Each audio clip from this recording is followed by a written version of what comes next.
સુરત જિલ્લાના કામરેજ તાલુકામાં જમીન વિવાદને લઈને ઘનશ્યામભાઈ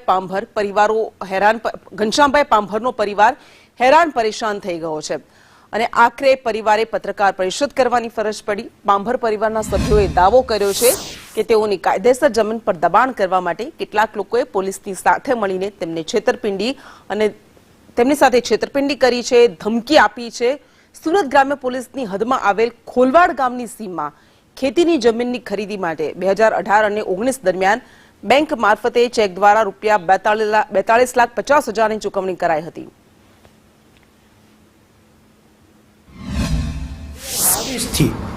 આ જમીનનો કાયદેસરનો કબજો ઘનશ્યામભાઈ પાંભર પાસે ચાલી આવેલો।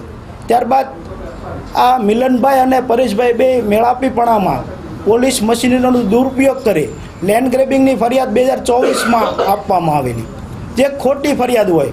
આથી ઘનશ્યામભાઈ પાંભરનાઓ દ્વારા નામદાર ગુજરાત હાઈકોર્ટમાં FIR કોશિંગ કરવા માટેની કાર્યવાહી કરવામાં આવેલી છે, જેની હિયરિંગ માટેની ડેટ 5/2/2025ના રોજ છે। એટલે કે આ મિલનભાઈ અને પરેશભાઈ બંને ગેરકાયદેસર રીતે મંડળી રચી પોલીસ મશીનરીનો દુરુપયોગ કરી ખોટી ફરિયાદ દાખલ કરાવી આ જમીનનો કાયદેસરનો કબજો પડાવી લેવા ગેરકાયદેસરના કૃત્યો કરતા હોય।